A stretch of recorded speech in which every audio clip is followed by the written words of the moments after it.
Southern Arizona police officer runs down a suspect. Phoenix police officer asking for his job back. He kicked a man's teeth out. New developments in the firing of 2 Denver police officers who beat and pepper sprayed a group of women. The local gas station owner suing 2 Denver cops, saying they punched him while he was handcuffed. The Cleveland Division of Public Police engages in a pattern and practice of using excessive force. This video of Buffalo police officer hitting a man with his baton is raising new questions. There's been a sea change in law enforcement. We need to be transparent until it hurts. You need to get out of the street or you will be subject to arrest. We have now people that don't trust police and even hate police. You're never going to completely eradicate use of force. Bad guys don't want to go to jail. You're going to get tased. You're going to get tased. Do it now. Do it now. The images are powerful, but by themselves, do they distort the big picture?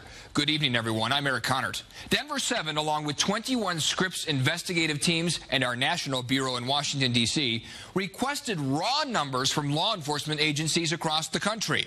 Our 5-month investigation found use of force by police is not necessarily on the rise nationwide. Tonight, you will hear from our team of reporters, and what we've discovered shows there is a critical need for a standardized use of force tracking system. At stake, the fragile relationship between citizens and police officers sworn to serve and protect.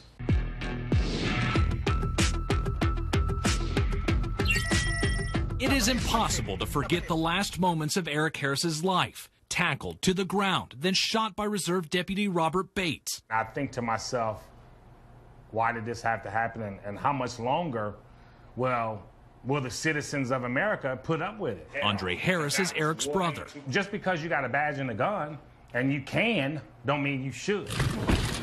Eric's death led to manslaughter charges against Bates. What do we want? Justice! Sparked protests and a grand jury investigation, eventually leading to widespread change at the Tulsa County Sheriff's Office. Does it really have to come to my brother dying to know that there was a problem there the whole time? Tulsa Police Chief Chuck Jordan has taken steps to bring his numbers down. Every class of rookies, every in-service training, we're emphasizing de-escalation. TPD records show in 2014, officers used force 564 times.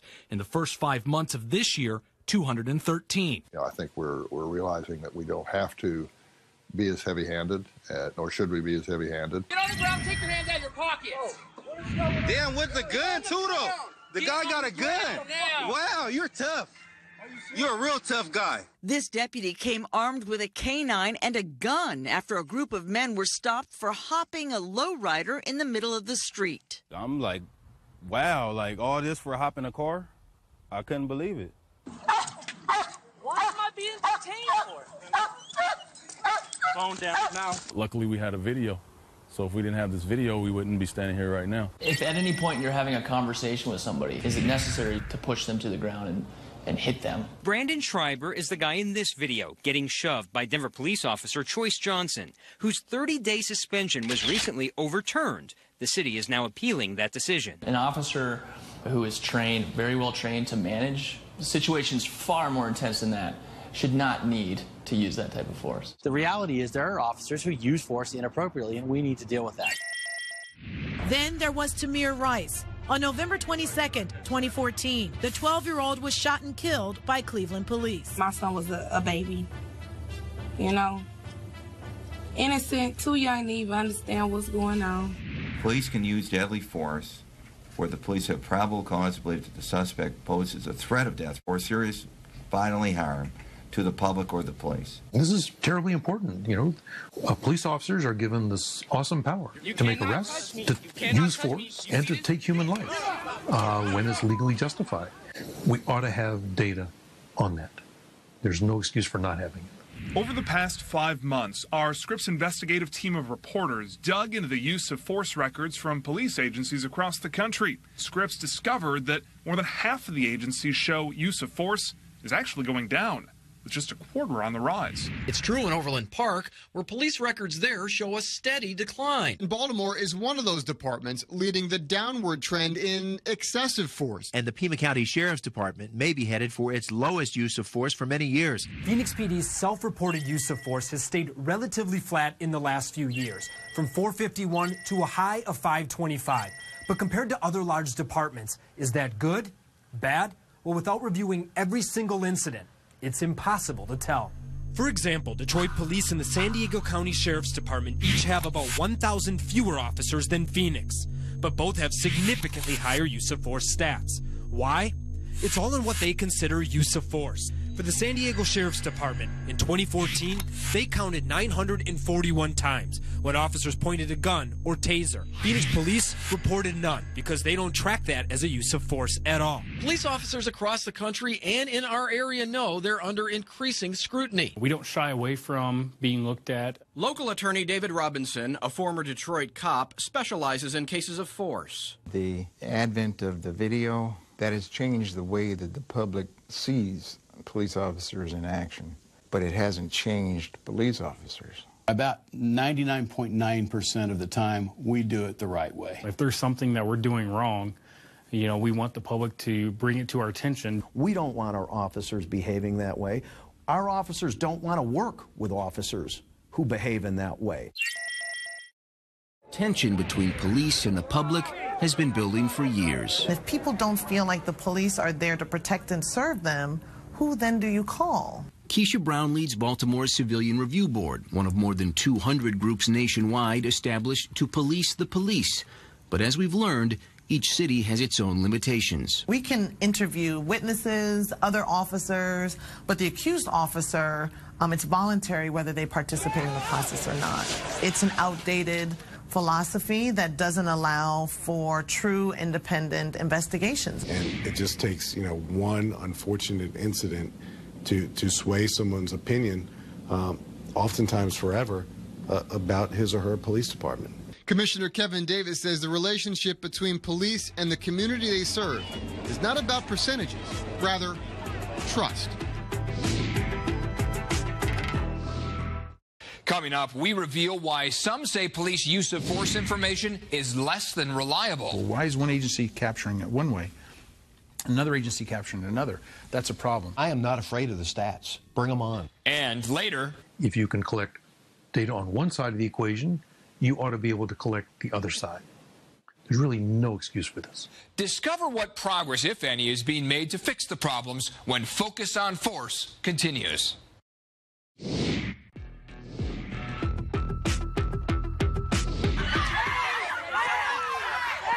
In the past 6 months alone, from Texas to Cincinnati to a school in South Carolina, images of police using force, controversial or not, almost instantly go viral these days, impacting public perception that officers' use of force is on the rise. No, I didn't. Get your butts out of here.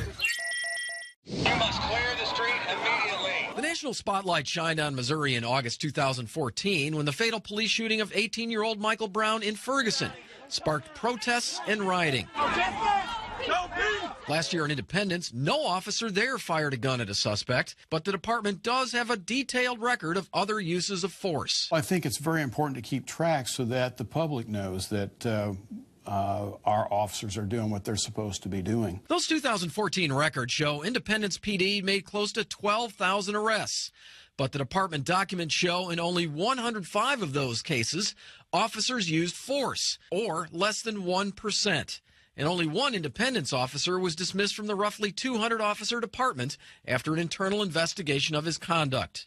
Another issue is how agencies count use of force. Take this scene, for example.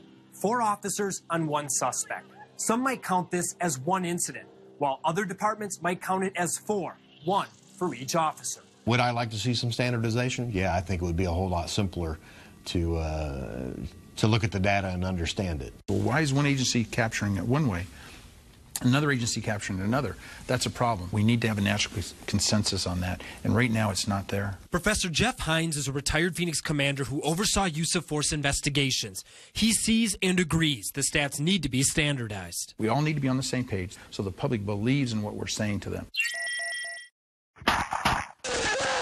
This Zephyr Hills man was tasered after refusing to come outside. A cop slammed this handcuffed suspect onto the sidewalk in St. Petersburg. The officer resigned. Am I happy that he's not here anymore? Yeah. St. Petersburg Police Chief Anthony Holloway believes tracking the use of force is vital. Anytime an officer pulls his weapon, pulls his taser, uses weapon, that should be looked at. Do we have an officer out there that's using too much force, or there's a training issue that we need to address? So everybody should be tracking how they're using their force. But the U.S. Department of Justice says many of the nation's 18,000 law enforcement departments are not tracking it. And where use of force is measured, numbers vary greatly. Each of these agencies have different information systems, different policies on use of force, and collect information in various ways. At the St. Petersburg Police Department, they track more than 30 different categories of use of force each year. At Holloway's old police department just a few miles away in Clearwater, they tracked only 13. In 2013 and 2014, the Hillsborough County Sheriff's Office reported 762 uses of force. Tampa PD reported 8,112, more than 10 times as many. But that may be because Tampa counts pointing a gun or using a canine as a use of force. The Sheriff's Office does not. That is shocking to me. Attorney Michael Maddox represented a client who was permanently disfigured during a canine takedown. This is a lifetime injury. He says HCSO should be including canine data. Numbers obtained by the I-Team show dogs were used nearly 600 times in the past 3 years to capture suspects and have bitten 128 people. Why not have a uniform practice of collecting the data so that when we take the Clearwater Police Department and look at the San Diego Police Department, we're not doing apples and oranges. Case in point, Baltimore, which has been in the national spotlight since Freddie Gray died in police custody in April. Only 972 uses of force were reported there in 2 years, an eighth as many as reported in Tampa, which is half the size. In Boulder, officers pulled their gun on someone or took it out to clear a scene 175 times last year, and through June this year, 74 times. These statistics are based on the officers. These are not statistics we keep because we've received complaints from the community. And that might be the asterisk to this story. The data here is only as good as the officer admitting to the use of force. We found there's no required uniformity between departments, so we can't compare Denver's data here to Jeffco or Golden to Arvada. We showed you one use of force incident for a KCMO police officer from last year. However, when we asked KCMO PD for yearly use of force records, we were told they're not accessible in any type of annual report, nor are they available for the public online. KCMO PD is far from alone with its lack of public information on use of force incidents. Only 1/4 of the law enforcement agencies giving any data to Scripps at all made that information easily available to you, the public. Well, there's nothing to hide. Here in Southwest Florida, use of force statistics are easily accessible. According to records from Fort Myers Police, use of force cases dropped from 94 in 2010 to 36 so far this year. Now, the DOJ says it's working to develop a way to standardize use of force data, something that will put videos like these into context, and something the International Association of Chiefs of Police wants. I am not afraid of the stats. Bring them on, because when the public sees the millions and millions and millions of citizen contacts that we have, and that 99% of them no force is used, that's powerful. Coming up next. Our goal is to have real reform that will be sustainable. Is the change needed happening fast enough? People in authority just haven't cared. The only thing we can do in response to it is fight to put that community goodwill back. When Focus on Force returns.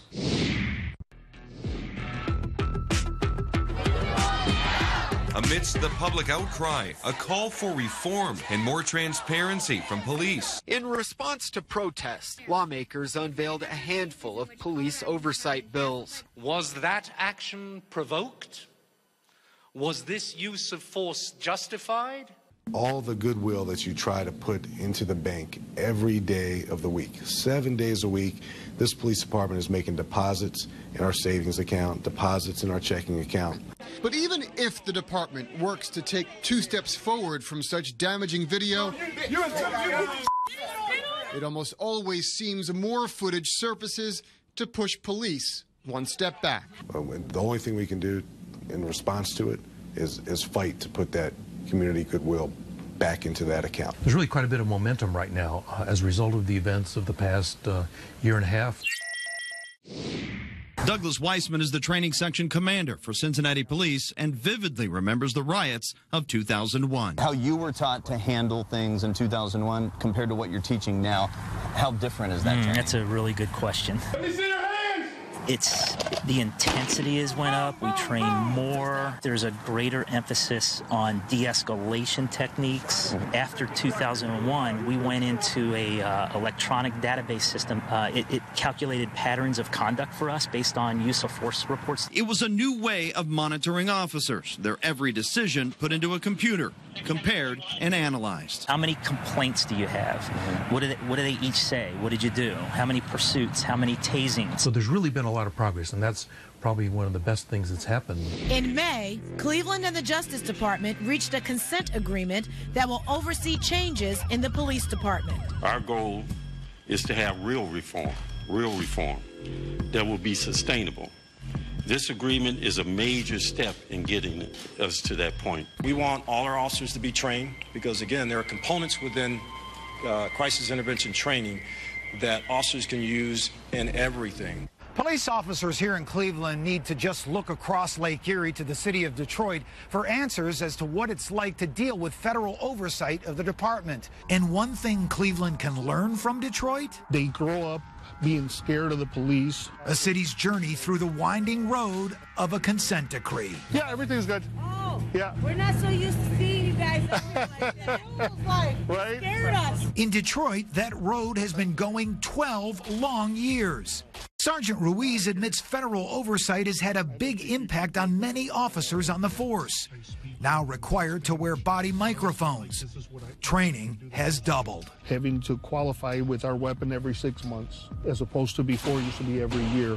Having to go to training a lot more often, being trained more on culture awareness, being trained more on how to handcuff somebody, being trained more on how to approach people.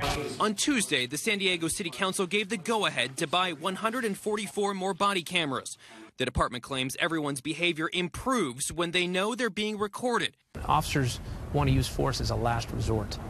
And that's, again, it's determined on the suspect's actions. When our officers know how closely we look at it, they police themselves better, but they also police the officers around them better. But will it make a difference in the numbers? We have variability across place in terms of how they keep their records, local laws, local policies. So all of these present challenges in terms of collecting a standardized, uniform collection on use of force. The FBI has for decades collected and published data on officers assaulted and injured in the line of duty. Well, if you can collect data on one side of the equation, you ought to be able to collect the other side. There's really no excuse for this. While it's been a turbulent year for the community, the alderman believes the majority of people have helped make positive strides forward. Many people want things to just get back to normal, and that's a struggle because normal wasn't working for everybody, and so we have to find a new normal where more people feel included and that it is more just and fair. You want a single or a double? Across the street, Ferguson Burger Bar still stands untouched by rioters. Like the signs on his wall, Charles Davis sees signs of positivity. It took us this long to get here. It was a long time. I mean, it's been this way for a long time, so it's just not going to change overnight. It's not going to just say, poof, okay, it's all better overnight. Plain truth is on the lack of a national database on people shot and killed by the police, just simply indifference. People in authority just haven't cared. The United States of America. Every member of this community expects, deserves the protection of law enforcement that has an effective, responsible, respectful, and most importantly, constitutional way of doing business. Right now, of course, our biggest mission is trying to make sure that we have public confidence and public trust in what the men and women do on the streets every single day. The FBI has announced a new effort to track all incidents where officers injure or kill someone. They're still working out how the voluntary system would work, but should have a proposal by the middle of next year. Now, experts we spoke with worry it will fall short unless there is federal funding that requires participation or a legislative mandate. Denver 7 and Scripps investigative teams across the country will continue working to put police use of force in focus. Thank you for watching. Good night.